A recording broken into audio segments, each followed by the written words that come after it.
ഒരു പോയിന്റ് അല്ലെങ്കിൽ ഒരു ടേണിംഗ് പോയിന്റ് എവിടെയാണെന്ന് നമുക്ക് പറയാൻ പറ്റില്ല. എല്ലാ ഓപ്പർച്യൂണിറ്റീസും അക്സെപ്റ്റ് ചെയ്ത് നമ്മൾ പോകണം. നമുക്കൊരു അവസരം വെറുതെ കിട്ടില്ലല്ലോ. ഞാൻ അത്ര ബുക്ക് വായിക്കുന്ന ഒരു ടൈപ്പ് അല്ല. പക്ഷെ കഴിഞ്ഞ വർഷം ഞാൻ ബുക്ക് ഫെസ്റ്റിന് വന്നപ്പോഴത്തേക്കും അങ്ങനെ ഞാൻ കഴിഞ്ഞ വർഷം 3-4 ബുക്ക് വാങ്ങി. അങ്ങനെയാണ് ബുക്ക് വായിച്ച് തുടങ്ങുന്നത്. സോഷ്യൽ മീഡിയ വളരെ കൃത്യമായിട്ട് യൂസ് ചെയ്ത് നമ്മളതിന് റോങ് സൈഡ് ഒന്നും നമ്മൾ അങ്ങോട്ട് എഫക്റ്റഡ് ആവാതെ യൂസ് ചെയ്യുമ്പോൾ നമുക്ക് നമ്മുടെ ടാലൻസ് പുറത്ത് കൊണ്ടുപോകുന്ന ഏറ്റവും നല്ല പ്ലാറ്റ്ഫോമാണ് സോഷ്യൽ മീഡിയ. സത്യം പറഞ്ഞാൽ നമ്മുടെ ഓപ്പർച്യൂണിറ്റീസൊക്കെ വളരെ അടുത്താണ്.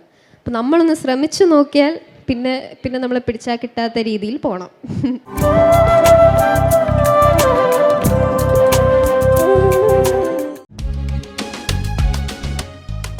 നമുക്കെല്ലാവർക്കും അറിയാം നമ്മൾ എന്തിനാണ് ഇപ്പോൾ വന്നിരിക്കുന്നതെന്ന്. എല്ലാവരും ബുക്കൊക്കെ മൊത്തത്തിൽ കയറി കണ്ടോ? എല്ലാവരും ബുക്ക് വാങ്ങിയോ, കണ്ടോ? എന്താണ്, എങ്ങനെ ഉണ്ടായിരുന്നു ഇവിടെ വന്നപ്പോൾ? കൊള്ളായിരുന്നോ? ഏത് സ്കൂളിൽ നിന്നാണ് വരുന്നേ? ഓക്കെ അപ്പോൾ മൊത്തത്തിൽ നമ്മളെല്ലാവരും ഭയങ്കര നല്ലൊരു അറ്റ്മോസ്ഫിയറിലാണല്ലേ. അപ്പോൾ ശരിക്കും പറഞ്ഞാൽ ഇതൊരു ഇൻട്രാക്റ്റീവ് സെഷനാണ്. അപ്പോൾ നിങ്ങൾ എന്നോട് സംസാരിക്കണം, ഞാൻ നിങ്ങളോട് സംസാരിക്കും. നമുക്ക് കുറേ ചോദ്യങ്ങൾ ചോദിക്കാം, പാട്ട് പാടാം, പാട്ട് കേൾക്കാം, പാട്ട് പാടാൻ താല്പര്യമുള്ളവർക്ക് വന്ന് പാടാം. അങ്ങനെ ഒരു ഇൻട്രാക്റ്റീവ് സെഷനായിട്ട് നമുക്ക് പോവാം. അപ്പോൾ എന്തായാലും ഫസ്റ്റ് ഓഫ് ഓൾ ആരൊക്കെ ഇവിടെ ബുക്ക് വായിക്കും? ആരൊക്കെ ബുക്ക് വായിക്കും? വായിക്കും. കുഞ്ഞു കുട്ടികളെല്ലാവരും വായിക്കും. ഓ യെസ്. ബുക്ക് ഇൻട്രസ്റ്റിംഗ് ആണോ എല്ലാവർക്കും? ബുക്ക് വായിക്കുമ്പോൾ എന്താ ഫീൽ ചെയ്യുന്നത്? ശരിക്കും പറഞ്ഞാൽ എന്താ തോന്നുന്നത് ബുക്ക് വായിക്കുമ്പോൾ? എന്ത് തോന്നും? നമ്മൾ പഠിക്കുന്ന ബുക്കല്ലാതെ നല്ല രസം തോന്നുന്നു. ഓക്കെ, അപ്പോൾ പൊതുവേ നമ്മൾ മറ്റേ സ്റ്റോറി ബുക്സ് അല്ലെങ്കിൽ ഫിക്ഷൻ കഥകൾ, അങ്ങനെ ഒരുപാട് ജേണേഴ്സ് ഉണ്ടല്ലോ. അതിൽ ഞാനും കുറച്ച് ബുക്കൊക്കെ വായിക്കുമായിരുന്നു. ലാസ്റ്റ് ഇയർ ഇതുപോലെ ബുക്ക് ഫെസ്റ്റ് വന്നപ്പോഴത്തേക്കും എൻ്റെ സ്കൂളിൽ, ഞാൻ Christ Nagar English higher secondary സ്കൂളിലാണ് പഠിക്കുന്നത്, കവടിയാറിൽ. അപ്പോൾ എൻ്റെ സ്കൂളിൽ നിന്ന് ലാസ്റ്റ് ഇയർ ഞാൻ ആദ്യമായിട്ടാണ് ബുക്ക് ഫെസ്റ്റിവലിന് വരുന്നത്. ആ സമയത്തൊന്നും ഞാൻ അങ്ങനെ ബുക്ക് വായിക്കുന്ന അങ്ങനെ കൂട്ടത്തിലല്ലായിരുന്നു. കാരണം ഞാൻ ടോപ്പ് സിംഗറിൻ്റെ ഷൂട്ടായിട്ട് എറണാകുളത്തായിരുന്നു. അപ്പോൾ എറണാകുളത്തെ സമയത്ത് നമുക്കങ്ങനെ ബുക്ക് വായിക്കാനുള്ള അങ്ങനത്തെ ഒരു സമയം നമുക്ക് കിട്ടണം എന്നില്ല. എപ്പോഴും പാട്ട് പഠിക്കുന്നു, ഷൂട്ടിന് പോകുന്നു, പാടുന്നു, വരുന്നു, വീണ്ടും പ്രാക്ടീസ്, അങ്ങനെയൊക്കെ ആയിരുന്നു. പക്ഷേ എൻ്റെ കസിൻ ചേച്ചി അല്ലെങ്കിൽ എൻ്റെ കസിൻസൊക്കെ നല്ലോണം ബുക്ക് വായിക്കുന്ന കൂട്ടത്തിലാണ്. അപ്പോൾ ഞാൻ അത്ര ബുക്ക് വായിക്കുന്ന ഒരു ടൈപ്പ് അല്ല. പക്ഷേ കഴിഞ്ഞ വർഷം ഞാൻ ബുക്ക് ഫെസ്റ്റിന് വന്നപ്പോഴത്തേക്കും ഒരുപാട് കളക്ഷൻ, എനിക്ക് ഒരുപാട് നിന്ന് കണ്ടുപിടിച്ച് വായിക്കാൻ പറ്റുന്ന അത്രയും ബുക്സ് ഉണ്ടായിരുന്നു. അങ്ങനെ ഞാൻ കഴിഞ്ഞ വർഷം 3-4 ബുക്ക് വാങ്ങി. അങ്ങനെയാണ് ബുക്ക് വായിച്ച് തുടങ്ങുന്നത്. കുറേ ഫിക്ഷൻസ് തുടങ്ങി, പിന്നെ അല്ലാതെ കുറേ ഓട്ടോബയോഗ്രഫീസ്, അങ്ങനെ കുറേ ബുക്സ് വായിച്ചു. ഇപ്പോഴും വരുമ്പോഴും എനിക്ക് അകത്ത് കയറാൻ പറ്റിയില്ല. എന്തായാലും കയറുമ്പോൾ 1-2 വാങ്ങണം എന്ന് ആഗ്രഹമുണ്ട്. ശരിക്കും പറഞ്ഞാൽ ഇപ്പോൾ ഈ ഒരു ഇൻട്രാക്റ്റീവ് സെഷൻ്റെ ഒരു മെയിൻ എയിം എന്ന് പറയുന്നത്, എത്ര പേർക്ക് നമ്മൾ അക്കാഡമിക്സ് എല്ലാവർക്കും അറിയാം, എല്ലാവരും ഒരുപാട് കഷ്ടപ്പെട്ട് പഠിച്ച് തന്നെയാണ് മാർക്ക് വാങ്ങിക്കേണ്ടത്, അതെല്ലാവർക്കും അറിയാം. അല്ലാതെ നമ്മുടെ കരിക്കുലർ ആക്ടിവിറ്റീസ്, ലൈക്ക് ഇപ്പോൾ നമ്മുടെ യൂത്ത് ഫെസ്റ്റിവൽ കഴിഞ്ഞതേ ഉള്ളൂ. ആരൊക്കെ യൂത്ത് ഫെസ്റ്റിവലിന് പങ്കെടുത്തിട്ടുണ്ടായിരുന്നു? ആരെങ്കിലും യൂത്ത് ഫെസ്റ്റിവലിന് പങ്കെടുത്തോ? ഇല്ല. സ്കൂളിലും പങ്കെടുത്തില്ല? പങ്കെടുത്തോ? ഏത് ഇവൻറ്റിനാ പങ്കെടുത്തേ? പറഞ്ഞോ, ഏത് ഇവൻറ്റിനാ പങ്കെടുത്തേ? അങ്ങനത്തെ ലൈക്ക് നമുക്ക് സ്കൂളിൽ നിന്ന് പോകുന്ന ഡാൻസിനാണെങ്കിലും ഏത് ഇവൻറ്റിനാ പങ്കെടുത്തേ എന്ന് പറഞ്ഞോളൂ. ഡാൻസിനാണോ? പാട്ട് തന്നെയാണോ? ഇല്ല, ദാറ്റ്സ് ഓക്കെ. അപ്പോൾ എന്തായാലും നമ്മൾ സ്കൂളിൽ കലോത്സവം മാത്രമല്ല, സ്കൂളിൽ ആനുവൽ ഡേ വരും, അല്ലാതെ ഒരുപാട് ഇവൻറ്റ്സ് വരും അല്ലേ? ഒരുപാട് ആനുവൽ ഡേ വരും, അല്ലെങ്കിൽ എന്തൊക്കെയാണ് വരുന്നത്, ചിൽഡ്രൻസ് ഡേ വരും, ടീച്ചേഴ്സ് ഡേ വരും, അല്ലാതെ ഒരുപാട് ഡേയ്സ് നമുക്ക് സെലിബ്രേറ്റ് ചെയ്യാനുണ്ടാവുമല്ലോ. അതിലൊക്കെ പാർട്ടിസിപ്പേറ്റ് ചെയ്യാൻ കുറച്ച് പേർക്കെങ്കിലും താല്പര്യം ഉണ്ടായിരിക്കുമല്ലോ, ഇല്ലേ? അതെ, താല്പര്യം ഉണ്ടല്ലേ? പങ്കെടുത്തിട്ടുണ്ടോ? പാടാനാണോ അതോ ഡാൻസ് കളിക്കാനാണോ? എന്തിനാ പോകാറുള്ളത്? ഡാൻസിനോ? ഓക്കെ, അടിപൊളി. അപ്പോൾ നമ്മളെല്ലാവരും കരിക്കുലർ എല്ലാം ഇഷ്ടപ്പെടുന്ന ആൾക്കാരാണ്. അതുകൊണ്ട് തന്നെ അതുപോലെ തന്നെ എനിക്ക് പറയാനുള്ള എന്താണെന്ന് വെച്ച് കഴിഞ്ഞാൽ, നമ്മുടെ സ്കൂളിൽ ഭയങ്കര സപ്പോർട്ടീവായിട്ടുള്ള സ്കൂളും അല്ലെങ്കിൽ ടീച്ചേഴ്സ് അങ്ങനെയൊക്കെ ആണെങ്കിൽ അതൊരു ഭയങ്കര ബ്ലെസ്സിങ് തന്നെയാണ്. കാരണം നമ്മുടെ ഒരു ടാലൻറ്റ് നമ്മുടെ ഉള്ളിൽ, അതിപ്പോൾ എന്ത് വേണമെങ്കിലും ആയിക്കോട്ടെ, പാട്ടാണെങ്കിലും ഡാൻസ് ആണെങ്കിലും ഡ്രോയിങ്, എന്ത് സ്പോർട്സ് ആണെങ്കിലും ഒരുപാട് ലൈക്ക് കുറേ ജോണേഴ്സ് ഉണ്ട് നമ്മുടെ ഇപ്പോഴത്തെ ഒരു കാലഘട്ടത്തിൽ. ഒരുപാട് നമുക്ക് എക്സ്പ്ലോർ ചെയ്യാനുണ്ട്. സ്പെഷ്യലി സോഷ്യൽ മീഡിയ ഉള്ള ഒരു സമയത്ത് സോഷ്യൽ മീഡിയ വളരെ കൃത്യമായിട്ട് യൂസ് ചെയ്ത് നമ്മളതിന് റോങ് സൈഡ് ഒന്നും നമ്മൾ അങ്ങോട്ട് എഫക്റ്റഡ് ആവാതെ അതിനെ നല്ല പ്രോപ്പറായിട്ട് നമ്മൾ യൂസ് ചെയ്യുമ്പോൾ നമുക്ക് നമ്മുടെ ടാലൻസ് പുറത്ത് കൊണ്ടുപോകുന്ന ഏറ്റവും നല്ല പ്ലാറ്റ്ഫോമാണ് സോഷ്യൽ മീഡിയ, സത്യം പറഞ്ഞാൽ. പക്ഷെ നമ്മളതിനെ പ്രോപ്പറായിട്ട് യൂസേജ് ചെയ്യുന്നത് നമ്മുടെ കയ്യിൽ തന്നെയാണ്, അത് വേറെ ആരുടെയും കയ്യിലല്ല. അപ്പോൾ അത് ഒരു ഭയങ്കര വലിയൊരു പ്ലാറ്റ്ഫോമാണ്. ഇപ്പോൾ നമുക്ക് എവിടെ തിരിഞ്ഞാലും നമുക്ക് ഓപ്പർച്യൂണിറ്റീസാണ്. അതിൻ്റെ ഒരു സ്റ്റാർട്ടിംഗ് എന്ന് പറയുന്ന സ്കൂൾ തന്നെയാണ്. നമ്മുടെ സ്കൂളിലെ കോ കരിക്കുലർ ആക്ടിവിറ്റീസിൽ നമ്മൾ പങ്കെടുക്കുകയും അതിൽ നിന്ന് നമ്മൾ യൂത്ത് ഫെസ്റ്റിവൽ പോലുള്ള വലിയ സ്റ്റേജിൽ പോയി നമ്മൾ പെൻസിൽ ഡ്രോയിങ്, അങ്ങനെ എന്തെല്ലാം ഓപ്ഷൻസാണ് നമുക്കിപ്പോൾ ഉള്ളത്. അങ്ങനെ ഒരുപാട് ഓപ്ഷൻസ് ഉണ്ട്. അതുകൊണ്ട് എല്ലാവരും അക്കാഡമിക്സ് പോലെ തന്നെ, അക്കാഡമിക്സിൻ്റെ അത്രയും നമുക്ക് പറ്റിയില്ലെങ്കിലും നമ്മുടെ ഉള്ളിലുള്ള ടാലൻറ്റ് എന്തായാലും കൊണ്ടുവരണം. അതെൻ്റെ ഒരു വലിയൊരു എന്തൊരു ടിപ്പായിട്ടെങ്കിലും വിചാരിച്ചോളൂ. കാരണം അതൊരു ഭയങ്കര ബ്ലെസ്സിങ് ആണ്. നമുക്കൊരു ടാലൻറ്റ് കിട്ടത്തില്ല. നമുക്കൊരു ടാലൻറ്റ് കിട്ടുന്നുണ്ടെങ്കിൽ അത് വി ആർ സെലക്റ്റഡ്. നമുക്ക് ആ ഒരു ടാലൻ്റ് ഉണ്ട് എന്നുണ്ടെങ്കിൽ ഡെഫിനറ്റ്ലി അത് പുറത്ത് കൊണ്ടുവരാൻ നമ്മൾ മാക്സിമം ശ്രമിക്കണം. അത് എന്തോ ആയിക്കോട്ടെ, അതിലേക്ക് ഒരു പർട്ടിക്കുലറായിട്ടൊരു സംഭവമൊന്നുമല്ല. പക്ഷെ എന്ത് ടാലൻ്റ് ആണെങ്കിലും അതൊരിക്കലും ഉള്ളിൽ വെച്ചുകൊണ്ട് നമ്മൾ മാത്രം കണ്ട് അങ്ങനെ ചെയ്യേണ്ട ആവശ്യമില്ല. എപ്പോഴും എന്തൊരു ടാലൻറ്റ് നമുക്ക് കിട്ടുന്നെങ്കിൽ അത് we are meant for that. അതുകൊണ്ട് നമ്മൾ ഡെഫിനറ്റ്ലി ടാലൻ്റ് ഉണ്ടെങ്കിൽ അത് പുറത്ത് കൊണ്ടുവരാൻ ഒരുപാട് പ്ലാറ്റ്ഫോംസ് ഉണ്ട് ഇപ്പോൾ. അപ്പോൾ അത് മാക്സിമം യൂട്ടിലൈസ് ചെയ്യണം എന്നാണ് എനിക്ക് പറയാനുള്ളത്. പിന്നെ എൻ്റെ കാര്യത്തിൽ ഞാൻ എൻ്റെ ഫാമിലി മ്യൂസിക് ഫാമിലിയാണ്. അപ്പോൾ ഞാൻ കുഞ്ഞിലെ തൊട്ടേ മ്യൂസിക്കിൻ്റെ ഉള്ളിൽ തന്നെയാണ് വളർന്നത്. അത് തുടർച്ചയായിട്ട് എനിക്ക് തീരെ കുഞ്ഞായിരിക്കുമ്പോൾ എനിക്ക് കുറച്ച് ഹെൽത്ത് ഇഷ്യൂസ് ഉണ്ടായിരുന്നു. അതുകൊണ്ട് തന്നെ അങ്ങനെ മ്യൂസിക് ഫോളോ ചെയ്യാനുള്ള ഒരു മെൻറ്റാലിറ്റി ഒന്നും ഇല്ലായിരുന്നു. പക്ഷേ ഒരു 9 വയസ്സൊക്കെ ആയപ്പോഴാണ് ഞാൻ അമൃത TV-യിൽ first time super star junior എന്നൊരു റിയാലിറ്റി ഷോയിൽ പോകുന്നത്. അന്ന് ഞാൻ നിങ്ങളുടെ ഇത്രയൊക്കെ ഉള്ളൂ എന്നാണ് എൻ്റെ ഒരു ഓർമ്മ. അന്ന് ഞാൻ ഓഡിഷന് പോയി, സെലക്റ്റായി, അതിൻ്റെ ഫൈനൽ വരെ ചെന്നു. അത് കഴിഞ്ഞിട്ട് ചെന്നൈയിൽ പോയി. അങ്ങനെ ഓരോ ഷോ ഇങ്ങനെ കണക്ട് ചെയ്ത് നമുക്ക് കിട്ടുന്ന ഓപ്പർച്യൂണിറ്റീസ് എന്ന് പറഞ്ഞാൽ വളരെ വലുതാണ്. എവിടെയാണ് നമുക്കൊരു പോയിൻ്റ് അല്ലെങ്കിൽ ഒരു ടേണിംഗ് പോയിൻ്റ് എവിടെയാണ് നമുക്ക് പറയാൻ പറ്റില്ല. എല്ലാ ഓപ്പർച്യൂണിറ്റീസും അക്സെപ്റ്റ് ചെയ്ത് നമ്മൾ പോകണം. നമുക്കൊരു അവസരം വെറുതെ കിട്ടില്ലല്ലോ. നമ്മളൊരു അവസരം കിട്ടുമ്പോൾ അതിനെ മാക്സിമം നമ്മൾ യൂട്ടിലൈസ് ചെയ്യണം. അതിനെ മാക്സിമം നമ്മൾ ഉപയോഗിച്ച് നമ്മുടെ ടാലൻ്റ് എന്താണോ അത് കൊണ്ടുവരണം. നമ്മളൊരു ഓപ്പർച്യൂണിറ്റി വരുമ്പോൾ അയ്യോ എന്ന് പറഞ്ഞിട്ട് ഇരിക്കാതെ അത് കിട്ടുന്ന എന്തോ ആയിക്കോട്ടെ, പക്ഷേ അവിടെ നമ്മുടെ ഒരു ടാലൻറ്റ് ചെയ്യുവാണെങ്കിൽ അല്ലെങ്കിൽ അത് കാണിക്കുവാണെങ്കിൽ ഉറപ്പായിട്ടും എവിടെയായിരിക്കും നമുക്ക് നല്ലൊരു ടേണിംഗ് പോയിൻ്റ് എന്ന് പറയാൻ പറ്റത്തില്ല. അതൊരു വലിയ കാര്യമാണ്. അങ്ങനെയാണ് ഞാൻ ടോപ്പ് സിംഗറിലോട്ട് വരുന്നത്. ടോപ്പ് സിംഗർ ഒരു യാത്രയായിരുന്നു. 3 വർഷം ആയിരുന്നു. ആ 3 വർഷം എന്ന് പറയുന്നത് കോവിഡ് ടൈമായിരുന്നു. കോവിഡ് ടൈമിൽ ആദ്യം കോവിഡ് വന്ന സമയത്ത് ടോപ്പ് സിംഗർ ബ്രേക്കായി. പിന്നെ നമുക്ക് എറണാകുളത്ത് വെച്ചിട്ടാണ് ടോപ്പ് സിംഗർ നടക്കുന്നത്. അപ്പോൾ അവിടെ വെച്ചിട്ട് ബ്രേക്കായി. പിന്നെ കോവിഡൊക്കെ വന്നു പോയി.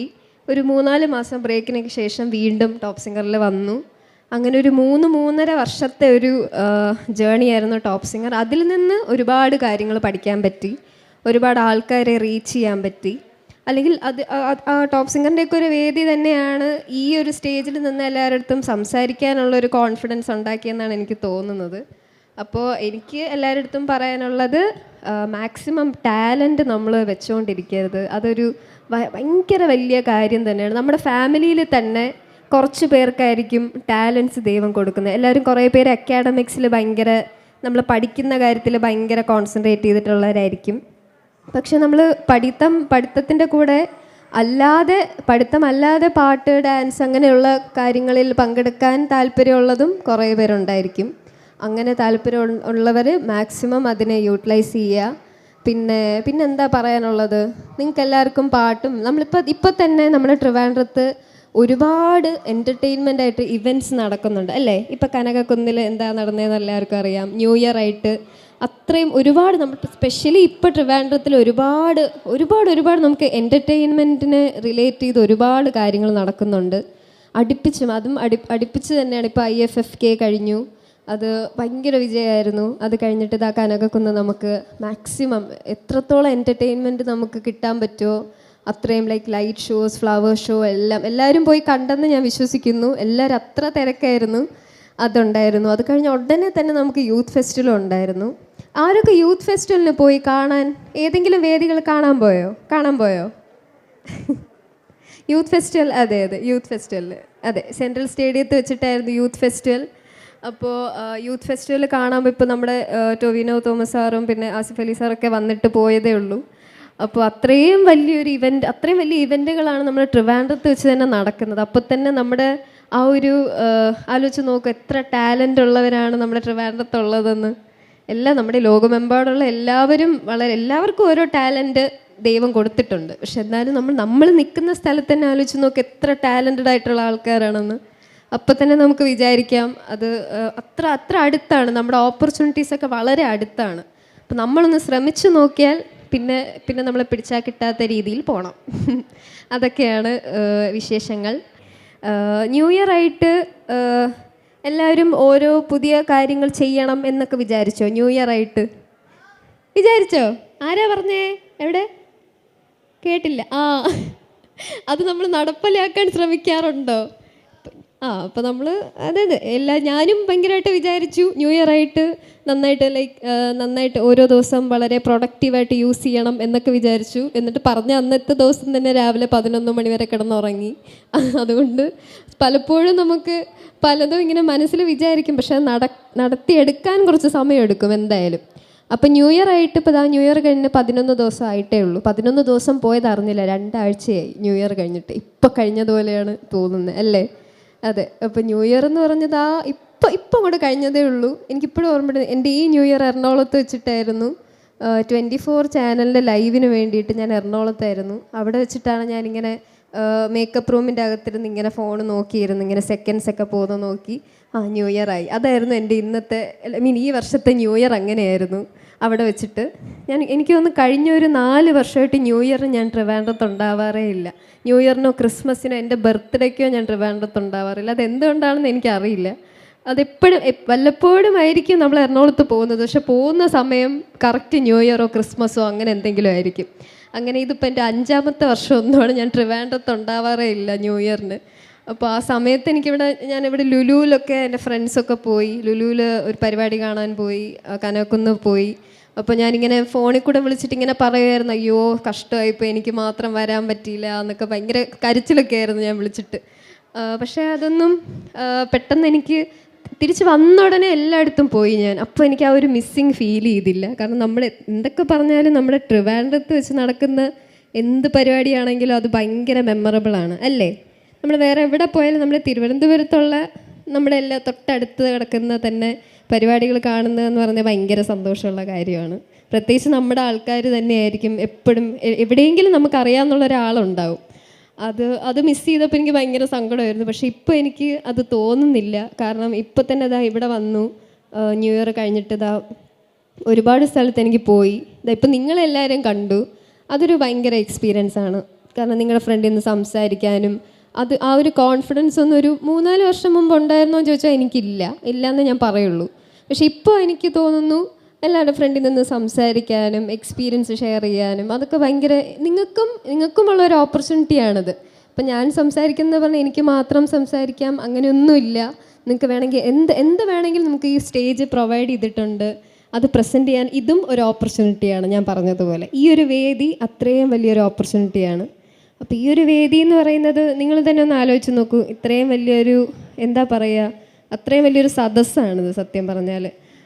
ഇവിടെ നിങ്ങൾക്ക് ഇപ്പോൾ തന്നെ ആർക്കെങ്കിലും പാടണം എന്നുണ്ടെങ്കിൽ വന്ന് പാടാം, ആർക്കെങ്കിലും ഡാൻസ് ചെയ്യണം എന്നുണ്ടെങ്കിൽ ഡാൻസ് ചെയ്യാം, ആർക്കെങ്കിലും എന്ത് ചെയ്യണം എന്നുണ്ടെങ്കിലും ആഗ്രഹം മറച്ചു വയ്ക്കാതെ ഇവിടെ വന്ന് നിങ്ങൾക്ക് പ്രസൻറ്റ് ചെയ്യാം എന്നുള്ളതേ ഉള്ളൂ. അത്രയ്ക്കും ഒരു ഓപ്പർച്യൂണിറ്റി തന്നെയാണിത്. ഇൻട്രസ്റ്റഡ് ആണെങ്കിൽ ഒരിക്കലും മറച്ചു വയ്ക്കരുത്. നിങ്ങൾ വന്ന് പെർഫോം ചെയ്തേ പറ്റുള്ളൂ. അല്ല നമ്മളൊന്നും മറച്ചു വെക്കേണ്ട ആവശ്യമില്ല. ഇപ്പോൾ ഇവിടെ തന്നെ എല്ലാവർക്കും അങ്ങോട്ടും ഇങ്ങോട്ടും നമ്മളെല്ലാവരും ഫ്രണ്ട്സ് പോലെയായി. ഇപ്പം ഞാൻ സംസാരിക്കുന്നതിന് നിങ്ങളൊക്കെ എൻ്റെ എത്രയോ നാളായിട്ട് എൻ്റെ ഫ്രണ്ട്സ് പോലെയാണ്. ഞാൻ ഇവർ തൊട്ട് അങ്ങറ്റത്ത് കുറേ ആൻറ്റിമാർ അങ്കിൾമാർ എല്ലാവരും ഇരിപ്പുണ്ട്. എല്ലാവർക്കും താങ്ക് യു. ഇവിടെ ഇപ്പോൾ ഇരിക്കുന്ന എല്ലാവരും ഭയങ്കര ഫ്രണ്ട്ലി ആയിട്ട് തന്നെയാണ് എനിക്കും ഫീൽ ചെയ്യുന്നത്. ആർക്കൊക്കെ എക്സാം ഇപ്പോൾ ഇവിടെ ഉള്ളത്? ഇപ്പോൾ മോഡൽ എക്സാം ആയിരിക്കും അല്ലേ? എനിക്കും മോഡൽ എക്സാം നടക്കുകയാണ് അല്ലേ? Okay okay. അപ്പോൾ എക്സാം ശരിയാണ്. ഇൻ ബിറ്റ്വീൻ നമുക്ക് ന്യൂ ഇയറിൻ്റെ ഇടയ്ക്ക് എക്സാം ആയി. എനിക്കും ഇപ്പോൾ എക്സാം നടക്കുവാണ്. ഇന്ന് കഴിഞ്ഞു, മോഡൽ എക്സാം ഒക്കെ കഴിഞ്ഞു. അപ്പോൾ അതും വേറൊരു കാര്യം തന്നെയാണ്. ന്യൂ ഇയർ ആയിട്ട് എക്സാം തുടങ്ങുന്നു, പിന്നെ എക്സാമിൻ്റെ ഓട്ടമാണ്. ഇനിയിപ്പോൾ അത് ഏപ്രിൽ വരെ എല്ലാവരും ഭയങ്കര തിരക്കായിരിക്കും. നമ്മൾ എത്ര തിരക്കാണെന്ന് പറഞ്ഞാലും ചിലപ്പോൾ തലേ ദിവസം വരെ നമ്മൾ കനാക്കുന്നിലോ മ്യൂസിയത്തിൽ കറങ്ങാൻ പോവും. അത് വേറെ കാര്യം. എനിക്കിപ്പോഴും ഓർമ്മയുണ്ട്, കഴിഞ്ഞ വർഷം ഞാനിവിടുന്ന് ബുക്ക് വാങ്ങിക്കുന്ന സമയത്ത് എക്സാമിൻ്റെ സ്ട്രെസ്സ് കുറയ്ക്കാൻ വേണ്ടി ഞാൻ ബുക്ക് ഇരുന്ന് വായിച്ചു.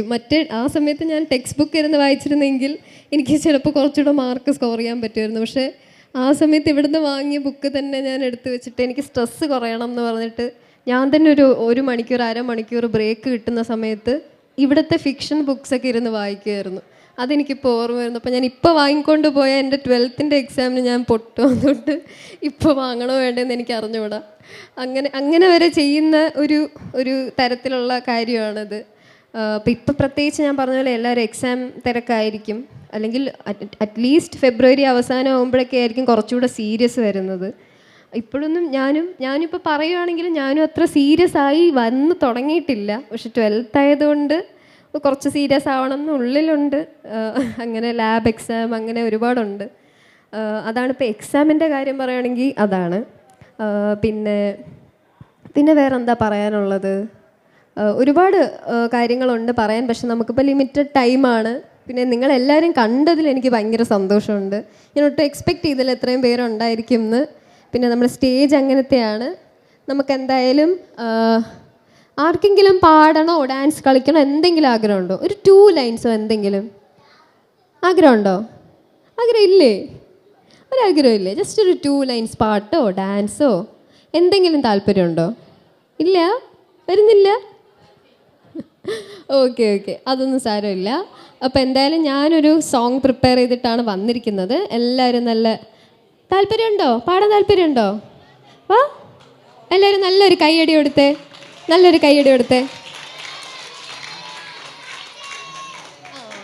നല്ല സപ്പോർട്ടുണ്ട് ആൾക്ക്. അപ്പോൾ പാട്ട് പാടാനാണോ പോകുന്നത്? പാട്ടാണോ പാടാൻ പോകുന്നത്? അപ്പോൾ പേരെന്താണ്? ഓക്കെ, സച്ചിൻ നല്ലൊരു പാട്ട് പാടാൻ പോവാണ്. എല്ലാവരും നന്നായിട്ട് സപ്പോർട്ട് ചെയ്യണം. ഓക്കെ. ತಂದಿನ ತಾನಾರೆ ತಾನಾತಿನುಂದರೆ ತಂದಿನ ತಾನಾರೆ ತಾನಾನರೆ ತಂದಿನ ತಾನಾರೆ ತಾನಾತಿನುಂದರೆ ತಂದಿನ ತಾನಾರೆ ತಾನಾನರೆ ഒറ്റല് കുത്തി കുളങ്ങാലക്കി പെണ്ണ് ഓമന ചാലിന്ന് മീൻ പിടിച്ചേ. ഒറ്റല് കുത്തി കുളങ്ങാലക്കി പെണ്ണ് ഓമന ചാലിന്ന് മീൻ പിടിച്ചേ. തന്തിന താനാരെ താനാത്തിനുന്താരെ തന്തിന താനാരെ താനാനരെ തന്തിന താനാരെ താനാത്തിനുന്താരെ തന്തിന താനാരെ താനാനരെ. ആടണ്ടട മാങ്ങേ തൂങ്ങണ്ടട മാങ്ങേ ആടി തൂങ്ങി കളിക്കണ്ടട മാങ്ങേ ആടി തൂങ്ങി കളിച്ചൊരു മാങ്ങെന്ന് അമ്പിളി മോളിൽ ഒളിച്ചിരുന്നേ. തന്തിന താനാരെ താനാത്തിനുന്താരെ തന്തിന താനാരെ താനാനരെ തന്തിന താനാരെ താനാത്തിനുന്താരെ തന്തിന താനാരെ താനാനരെ. ആടണ്ടണ മാങ്ങേ തൂങ്ങണ്ടണ തേങ്ങേ ആടി തൂങ്ങി കളിക്കണ്ടണ തേങ്ങേ ആടി തൂങ്ങി കളിച്ചൊരു തേങ്ങെന്ന് അമ്പിളി മോളിൽ ഒളിച്ചിരുന്നേ. തന്തിന താനാരെ താനാത്തിനുന്താരെ തന്തിന താനാരെ താനാനരെ തന്തിന താനാരെ താനാത്തിനുന്താരെ തന്തിന താനാരെ താനാനരെ. നല്ല നല്ല പാട്ടായിരുന്നില്ല. നല്ലൊരു കൈയ്യടി കൊടുത്തേ സച്ചിന്. Thank you. അപ്പോൾ ഈ ഒരു സെഷൻ ഭയങ്കര ഇൻട്രസ്റ്റിംഗ് ആയിരുന്നു. എനിക്ക് പേഴ്സണലി ഭയങ്കര ഇൻട്രസ്റ്റിംഗ് ആയിരുന്നു. ഒരുപാട് കാര്യങ്ങൾ ഷെയർ ചെയ്യാൻ പറ്റി.